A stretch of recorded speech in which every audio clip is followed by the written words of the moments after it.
चलिए तो welcome to Sharma science classes, जिसका यूट्यूब चैनल पर नाम है हमारा साइंटिफिक शर्मा। तो आज हम जो है डिस्कवरी ऑफ प्रोटॉन पढ़ेंगे। डिस्कवरी ऑफ प्रोटॉन पढ़ेंगे, नाम लिख रखा है हमने, डिस्कवरी ऑफ प्रोटॉन दी थी। डिस्कवरी इसके बारे में बताया था ई गोल्डस्टीन ने। ई गोल्डस्टीन नाम के साइंटिस्ट ने प्रोटॉन डिस्कवर किया था। हालांकि नाम रदरफोर्ड ने दिया था प्रोटॉन, इनने एनोड रे डिस्कवर की थी। वो सारी बातें हम करेंगे आज। तो देखिए, इससे पहले हमने पढ़ा था थॉमसन के बारे में, थॉमसन मॉडल के बारे में हमने पढ़ा था। थॉमसन ने किसकी डिस्कवरी दी थी? इलेक्ट्रॉन के बारे में बता दिया था कि एटम के अंदर एक नेगेटिवली चार्ज पार्टिकल होता है जिसको क्या बोला जाता है? इलेक्ट्रॉन बोला जाता है। मतलब अब एटम न्यूट्रल ना होते हुए उसके अंदर कौन सा पार्टिकल आ गया? नेगेटिवली चार्ज पार्टिकल आ गया। पर सभी के सामने एक बात थी, सभी साइंटिस्टों के सामने, कि अगर इलेक्ट्रॉन है उस पर एक नेगेटिवली चार्ज पार्टिकल है तो चार्ज्ड पार्टिकल है ना, उसको अगर हम छुएंगे तो हमको क्या होना चाहिए? यहाँ पर चार्जेस के कारण करंट लगना चाहिए, झटका लगना चाहिए। लेकिन ऐसा हो नहीं रहा था। कोई भी एटम जो था उसको अगर हम छू के देखें, किसी भी एटम को, तो करंट थोड़ा ना मार रहा था। ये पेन को मैंने पकड़ रखा है तो करंट थोड़ा मार रखा है, या अगर मैं स्टील की चीज़ पकड़ के रखूँ तो एकदम तो करंट नहीं मारेगी। अब इसका मतलब ये था कि सिर्फ इलेक्ट्रॉन तो नहीं है आपके एटम के अंदर, सिर्फ इलेक्ट्रॉन नहीं है, नेगेटिव चार्ज पार्टिकल तो नहीं है सिर्फ एटम के अंदर। हालांकि थॉमसन ने एक बहुत बड़ी चीज बता दी थी कि नेगेटिव चार्ज पार्टिकल तो होता है, पर इस बात को पकड़ के बैठ गए गोल्डस्टीन साहब कि अगर एक चार्ज एक बॉडी को अगर अपन छूते हैं तो डायरेक्ट तो करंट लगता नहीं है, करंट लगता है चार्ज सेपरेशन की वजह से, चार्जेस की वजह से, और वो लग नहीं रहा है। और नहीं लग रहा तो मतलब सिर्फ इलेक्ट्रॉन तो नहीं है उसके अंदर कोई पॉजिटिव चार्ज पार्टिकल भी है। तो उस पॉजिटिव चार्ज पार्टिकल की खोज में इनने एक्सपेरिमेंट दोहराया, गोल्डस्टीन ने एक्सपेरिमेंट दोहराया। एक बार वापस से एक्सपेरिमेंट करके देखा कि इसका थॉमसन का है। वो इसलिए करके देखा कि एक बार देखें से वाकई में कैथोड रेज बनती है कि नहीं बनती है, और अगर बनती है, ये वाले पार्टिकल्स हैं, कैथोड रेज के पार्टिकल्स हैं, तो क्या दूसरे टाइप के पार्टिकल भी हो सकते हैं इसके अंदर? तो इसके लिए इन्होंने क्या करा? वही डिस्चार्ज ट्यूब ली। डिस्चार्ज ट्यूब के अंदर इन्हें थॉमसन की पूरी थ्योरी पढ़ी, थॉमसन की पूरी थ्योरी देख रहे थे कि उन्हें क्या क्या लिख रखा है। ट्यूब ली, इनके अंदर क्या करा? कैथोड रेज, एनोड, ये कैथोड एनोड्स लगाए, ये लगाए, ठीक है। मतलब इधर जो लगाया हमने, ये कौन सी प्लेट लगाई? एनोड प्लेट लगाई। एनोड प्लेट लगाने के बाद ने क्या करा? कनेक्शन करा हाई वोल्टेज बैटरी से। लेकिन अब चूंकि जब ये एक्सपेरिमेंट कर रहे थे उस टाइम पे इनको इस टाइप से कोई कैथोड मिल नहीं पा रहा था, इतना बड़ा मेटल का टुकड़ा, ये मेटल का टुकड़ा ढूंढ नहीं पा रहा था उस टाइम पे कि ऐसा कौन सा मेटल के इसे इलेक्ट्रोड लगा दें अपन कि अपना एक्सपेरिमेंट क्या हो जाए, सफल हो जाए। इनने बहुत सारी प्लेट लगा के देखी, अलग अलग इस टाइप की, आयरन की लगा के देखी, गोल्ड की लगा के देख ली, अलग अलग टाइप के जो मेटल उस टाइम पे पॉसिबल थे इनके पास, उन्हें लगा के देखे, मिला नहीं। एक्सपेरिमेंट कर करके देख रहे थे बार बार, ये कुछ हो नहीं पा रहा था। तो इनने क्या करा, लास्ट में एक बार इन्हें ट्राई करा कि जब ये थक हार के अपना कि चलो ठीक है एक्सपेरिमेंट अपन आज तो नहीं हो पा रहा है, कल करके देखेंगे। तो ये थक हार के क्या हुआ, मुंह धोने चले गए अपने सिंक के पास। और जब सिंक के पास मुंह धोने गए तो इनकी नज़र पड़ी वो सिंक की जाली पे, सिंक की जाली पे। अब वो भी एक मेटल की जाली, एल्यूमिनियम की। तो इनने वो जाली निकाली और जाली यहाँ फिट कर दी। और वो जाली ऐसी थी जो बिल्कुल इस कैथोड ट्यूब के अंदर फिट हो गई थी, और वो किसकी तरह काम करने लग गई? एक इलेक्ट्रोड की तरह काम करने लग गई। चलिए ठीक है। फिर इनने जो थॉमसन ने बोला था कि आपको प्रेशर रिलीज करना पड़ेगा गैसेस का अंदर से, तो इनने प्रेशर भी रिलीज कर दिया पिस्टन लगा के, है ना। और दोनों साइड इनने क्या करा? दोनों साइड फ्लोरोसेंट मटेरियल लगा दिए, फ्लोरोसेंट मटेरियल, ताकि क्या हो, थॉमसन ने क्या करा? सिर्फ एक साइड ही फ्लोरोसेंट मटेरियल लगा था। किस साइड? एनोड की साइड। इनने दोनों साइड लगाया। पता ये चला इससे इनको, जब इधर लगाया इनने फ्लोरोसेंट मटेरियल, तो ये जो गैसेस के पार्टिकल थे, इनने क्या देखा कि कैथोड रेस तो बन रही हैं, जैसी थॉमसन के मॉडल में हो रहा था। कैथोड रेस तो बन रही थी, बिल्कुल वैसे ही बन रही थी। जब इनने करंट फ्लो करवाया तो जो रेज है आपकी कैथोड से एनोड की तरफ मूव कर रही थी, तो ये तो पता चल गया इनको कि कैथोड रेज नाम की चीज होती है, कैथोड रेज होती हैं।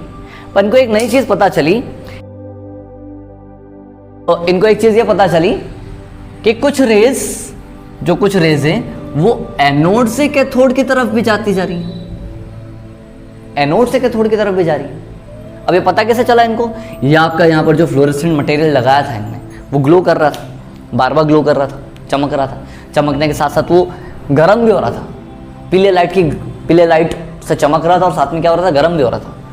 ये क्या चीज़ हो रही है इनको पता चला। इनने थॉमसन की पूरी थ्योरी पढ़ के देख ली, उसमें कहीं भी ऐसा कुछ नहीं लिखा था इसके बारे में कि ऐसा पिछला हिस्सा गर्म होगा वगैरह वगैरह कुछ भी होगा। इनको ये चीज़ दिखी तो इन्हें नोटिस किया कि ज़रूर कुछ ना कुछ क्या है, कुछ रेज बन रही हैं, कुछ रेज ऐसी चल रही हैं जो अपोजिट साइड चल रही है, एनोड से कैथोड की तरफ चल रही है। जैसे पहले थॉमसन के मॉडल में कैथोड से एनोड की तरफ चल रही थी, इस बार क्या हो रहा है, इस बार एनोड से कैथोड की तरफ चल रही है।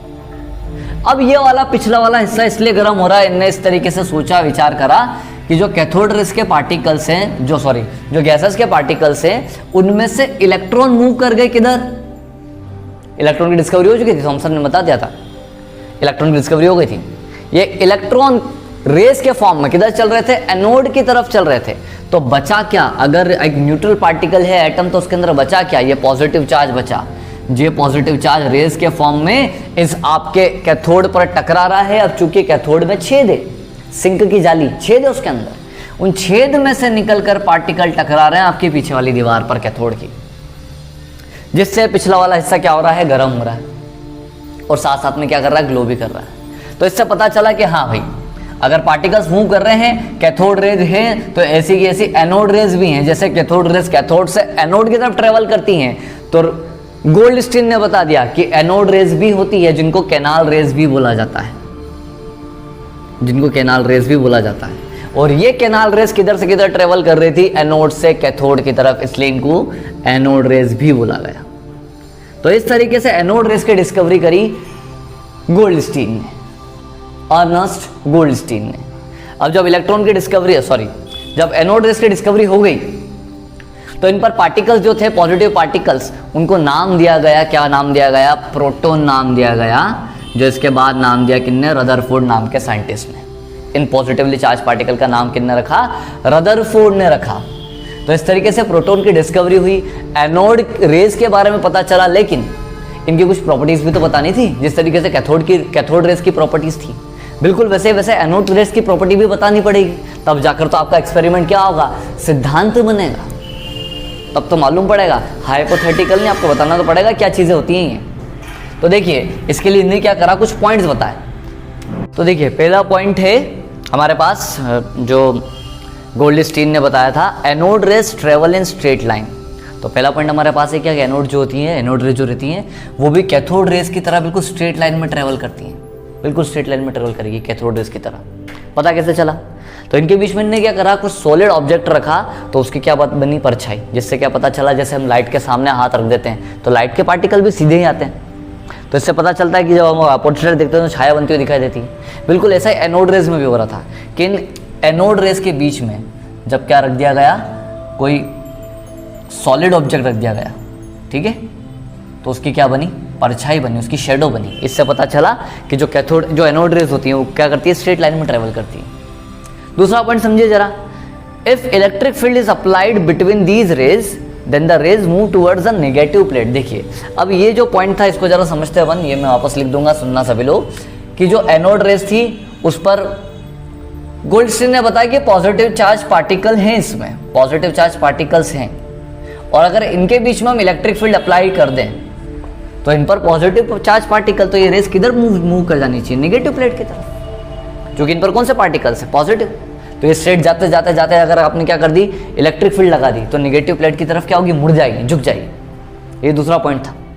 तीसरे पॉइंट की बात करें हम, if we fixed a light paddle wheel between the anode rays then it start rotating. अब ये वाला जो पॉइंट है ये हमको बताता है कि एनोड में जो पार्टिकल्स हैं, एनोड के अंदर जो पार्टिकल्स हैं वो कैसे पार्टिकल्स हैं, वो मटेरियल पार्टिकल्स हैं, मटेरियल पार्टिकल्स। ये वाला पॉइंट हमको किसके बारे में बताता है, ये वाला पॉइंट कि आपके जो एनोड रेज है वो नॉर्मल रेडिएशंस नहीं है, नॉर्मल रेज नहीं है, वो एक ऐसे पार्टिकल है जो मास कंटेन करता है, मटेरियल कंटेन करती हैं, वो ऐसी रेज है। पॉजिटिवली चार्ज पार्टिकल मास कंटेन कर रहे हैं यहाँ पर। कैसे पता चला, इसके बीच में इन्होंने क्या करा, देखो ये वाला जो पॉइंट है उन्होंने लिखा है फिक्स अ लाइट पैडल व्हील। ये एनोड रेज चल रही है, यहाँ पर बीच में उनने एक लाइट पैडल व्हील लगा दिया, ये एक चक्री लगा दी, और इन चक्रियों के सामने से जब ये एनोड रेस गुजरी तो इस चक्री को उन्होंने क्या करा, घुमा दिया, रोटेट करवा दिया। अब अगर नॉर्मल लाइट होती, नॉर्मल रेडिएशन होते तो चक्री थोड़ी ना घूमती, ये तो तभी घूमी जब इनमें कौन से पार्टिकल मिलेंगे, मटेरियल पार्टिकल, मास पार्टिकल, ठीक है। और पार्टिकल कितना, मास कितना, मैं दोनों बता देता हूँ, वापस लिख देता हूँ। आपके प्रोटॉन पर चार्ज तो क्या रहता है, चार्ज वही रहता है जो इलेक्ट्रॉन पर चार्ज होता है, बस फर्क ये है कि वहाँ पर निगेटिव चार्ज है, यहाँ पर ये पॉजिटिवली चार्ज है। चार्ज होता है 1.6 × 10⁻⁹ कूलम, जितना चार्ज इलेक्ट्रॉन पर उतना ही चार्ज प्रोटॉन पर। और मास की बात करें तो मटेरियल पार्टिकल इसलिए बोल रहे हैं क्योंकि इस पर मास है 1.67 × 10⁻27 kg, तभी ये पेडल को घुमा पा रहा है। अगले पॉइंट की बात करें, सुनिए जरा, anode rays show heating effect. ये अभी थोड़ी देर पहले मैंने आपको बताया था कि जब यहाँ से एनोड रेस ट्रेवल कर रही, तो ये कैथोड का पिछला वाला जो हिस्सा है ये गर्म हो रहा था। जब पार्टिकल टकरा रहे थे, एनोड रेस जब टकरा रही थी, ये वाला हिस्सा क्या हो रहा था, गर्म हो रहा था। तो उससे क्या पता चला, हीटिंग इफेक्ट शो करते हैं ये पार्टिकल, जब टकराएंगे हीटिंग इफेक्ट शो करेंगे, एनर्जीज इनके पास अच्छी खासी। और सुनिए जरा, anode rays penetrate the foil of metal, किसी भी मेटल की फॉइल को ये क्या कर सकते हैं, पेंट्रेट, पतली सी पन्नी, जैसा आपके चांदी का वर्क होता है ना, ऐसी पतली सी पन्नी, उसको क्या कर जाएंगे, आर पार निकल जाएंगे उनके। ये कुछ पॉइंट्स बताए थे, एक पॉइंट को लिख देता हूं मैं, मेरा बड़ा सिंपल सा पॉइंट, आप पहला पॉइंट में यूज कर सकते हो आप इसको, कि ये किधर से किधर चलेंगे, एनोड से कैथोड की तरफ। किधर से किधर ट्रेवल करती है, एनोड रेस, नाम से क्लियर है, पॉजिटिव प्लेट से ट्रेवल्स फ्रॉम पॉजिटिव प्लेट या एनोड टू नेगेटिव प्लेट, ठीक है। पॉजिटिव प्लेट से किधर चलती है, नेगेटिव प्लेट की तरफ चलती है। ये कुछ पॉइंट्स है हमारे पास, सभी लोग स्क्रीनशॉट ले लीजिए, ठीक है। ये एनोड रेस की हमने डिस्कवरी पढ़ ली है, प्रोटॉन के बारे में समझ लिया है। हम नेक्स्ट चीज़ पढ़ेंगे नेक्स्ट लेक्चर में।